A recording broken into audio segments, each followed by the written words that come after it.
Falta 1 minuto e meio pro fim do mundo. Pelo menos esta é a avaliação de um grupo de cientistas nucleares que desde 1947 faz uma espécie de medição. Atenção! Antes de começar, quero deixar claro que eu não tenho nenhuma intenção de causar medo ou pânico nas pessoas, mas sim informar. Olá, pessoal! Tudo bem com vocês? Eu espero que sim, porque hoje eu vou falar sobre um assunto muito sério e preocupante: o relógio do juízo final. Você sabe o que é isso?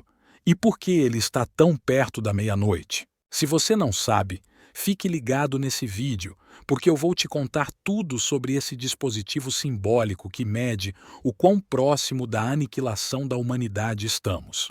E não é brincadeira, não. O relógio está a 90 segundos da meia-noite, o que significa que estamos muito perto de uma catástrofe global. Mas como isso é possível? Quem determina isso?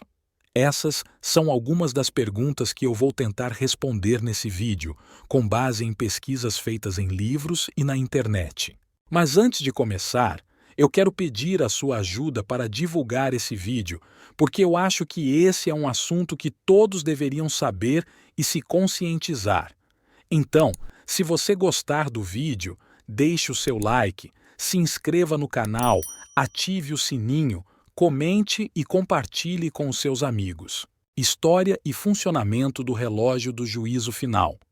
O relógio do juízo final foi criado em 1947, logo após o fim da Segunda Guerra Mundial e o início da Guerra Fria, por um grupo de cientistas nucleares que participaram do Projeto Manhattan, o responsável pelo desenvolvimento das primeiras bombas atômicas. Esses cientistas, preocupados com as consequências do uso da energia nuclear para fins bélicos, fundaram uma revista chamada Bulletin of the Atomic Scientists, que tinha como objetivo alertar o público e os governantes sobre os perigos da corrida armamentista e da proliferação nuclear. Na capa da revista, eles colocaram um relógio simbólico, que mostrava o quão perto a humanidade estava de destruir o mundo por uma guerra nuclear. A lógica era simples: quanto mais perto da meia-noite, maior a chance de um apocalipse. Na época, o relógio foi iniciado marcando 7 minutos para a meia-noite, o que já era um sinal de alerta. Desde então, o relógio vem sendo atualizado periodicamente, de acordo com a avaliação de um comitê de especialistas, que leva em consideração vários fatores que podem afetar a segurança e a sobrevivência da humanidade, como as tensões políticas, as mudanças climáticas, as doenças epidêmicas, as tecnologias disruptivas, entre outros. O relógio não é uma medida exata, mas uma analogia que visa chamar a atenção e estimular a discussão sobre os riscos existentes e as possíveis soluções. Ao longo dos anos, o relógio já sofreu várias flutuações, refletindo os momentos de maior ou menor estabilidade no cenário mundial. Por exemplo, em 1953, o relógio chegou a marcar 2 minutos para a meia-noite, o ponto mais baixo até então, depois que os Estados Unidos e a União Soviética começaram a testar bombas de hidrogênio, aumentando o poder destrutivo das armas nucleares. Em 1991, o relógio voltou para 17 minutos para a meia-noite, o ponto mais alto até hoje, depois que os dois países assinaram um tratado de redução de armas nucleares e o fim da Guerra Fria foi declarado. Mas o respiro durou pouco, e o relógio voltou a se aproximar da meia-noite nos anos seguintes, com o avanço das mudanças climáticas, as ameaças nucleares de países como a Coreia do Norte e o Irã, os conflitos regionais, o terrorismo, a ciberguerra, a biotecnologia, a inteligência artificial, entre outros fatores que colocam em risco a paz e a harmonia no planeta. Motivos que levaram o relógio a 90 segundos da meia-noite. Mas afinal, por que o relógio está a 90 segundos da meia-noite? Quais são os motivos que levaram o comitê do Bulletin of the Atomic Scientists a manter essa marcação em 2024, a mesma de 2023 e a mais perto já registrada do apocalipse? Bem, Segundo o comunicado oficial da organização, divulgado no dia 23 de janeiro de 2024, há vários fatores que contribuem para o aumento do perigo global e que exigem uma ação urgente e conjunta dos líderes e dos cidadãos de todo o mundo. Vamos ver quais são esses fatores. O primeiro deles é a guerra na Ucrânia, que se intensificou nos últimos meses, com a invasão da Rússia e a resistência das forças ucranianas, apoiadas pelos Estados Unidos e pela União Europeia. Esse conflito, que já causou milhares de mortes e deslocamentos, representa uma grave ameaça à segurança e à estabilidade da região e do mundo, pois envolve dois países que possuem armas nucleares e que estão dispostos a usá-las em caso de uma escalada maior.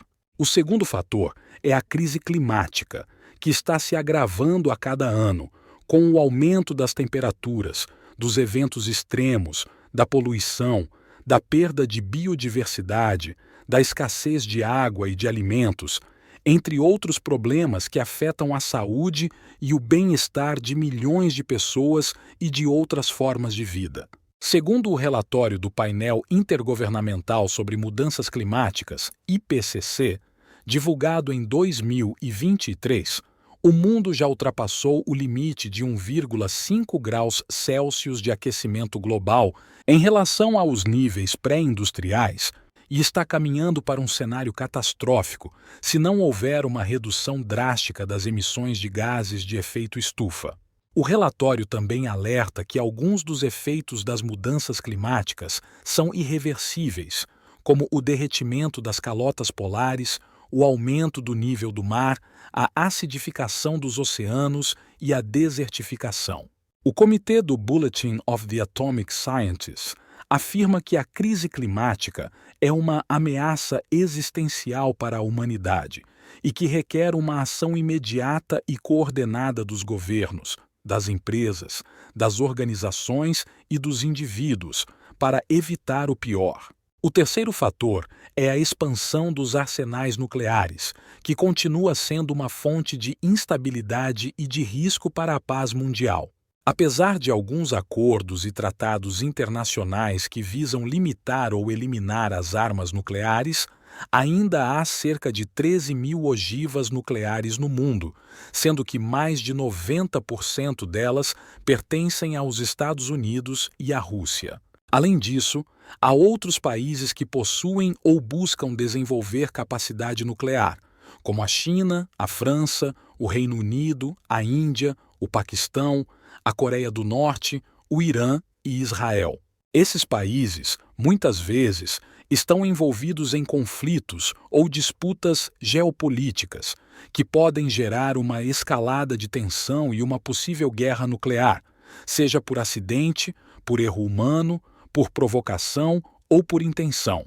O comitê do Bulletin of the Atomic Scientists alerta que o uso de armas nucleares, mesmo em uma escala limitada, teria consequências devastadoras para o meio ambiente, para a saúde, para a economia e para a sociedade, e que é preciso fortalecer os mecanismos de controle, de fiscalização e de desarmamento nuclear, para evitar uma tragédia sem precedentes. O quarto fator é a falta de cooperação internacional, que dificulta a resolução dos problemas globais e aumenta a desconfiança e a hostilidade entre as nações. O comitê do Bulletin of the Atomic Scientists critica a postura de alguns líderes mundiais, que adotam uma política isolacionista, nacionalista, autoritária ou populista, que ignora ou nega a ciência, que desrespeita os direitos humanos, que viola as normas e as leis internacionais,